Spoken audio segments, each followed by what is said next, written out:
Bienvenue sur Sungdan. Ici, on ne répète pas les erreurs, on les expose. On ne maquille pas la vérité, on l'éclaire. Aujourd'hui, parlons d'un sujet que beaucoup évitent. La polygamie altérée. La polygamie altérée. Un crime sous le tapis de la société. Ce que beaucoup appellent aujourd'hui polygamie n'a plus rien à voir avec la tradition bantoue. Elle a été déformée, détournée, déshumanisée, jusqu'à devenir un outil d'abus, de domination, de silence imposé.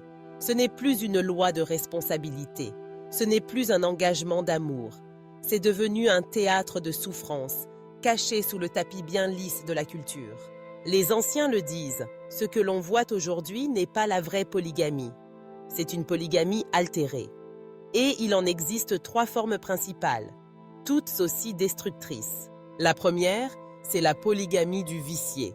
Un homme épouse une femme sous le régime monogame, fonde un foyer, construit une famille, puis un jour, il impose une seconde femme, sans prévenir, sans consentement. Et pour le bien des enfants, la première est souvent forcée d'accepter. Pas par amour, pas par foi, mais par résignation.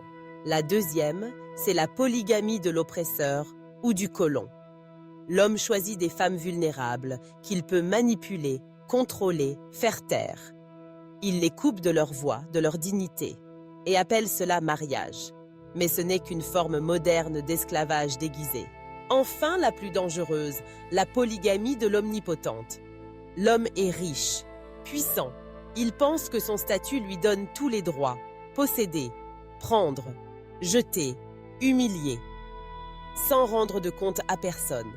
Et autour de lui, tout le monde se tait, par peur, par intérêt ou par soumission.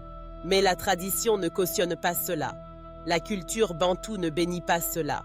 Et Dieu ne soutient pas cela.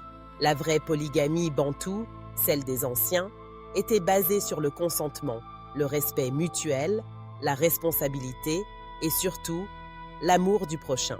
Aujourd'hui, on parle de culture, mais ce que l'on protège parfois, c'est juste l'égoïsme, maquillé en coutume. Frères et sœurs, la tradition sans l'amour devient une cage, et l'amour sans vérité devient une illusion, comme l'écrit l'apôtre Paul dans Colossiens 3,14. Mais par-dessus toutes ces choses, revêtez-vous de l'amour, qui est le lien de la perfection. Alors, revenons à la source, à la loi du cœur, à la loi de Dieu. La polygamie altérée est un poison, mais l'amour, lui, reste une arme de vérité.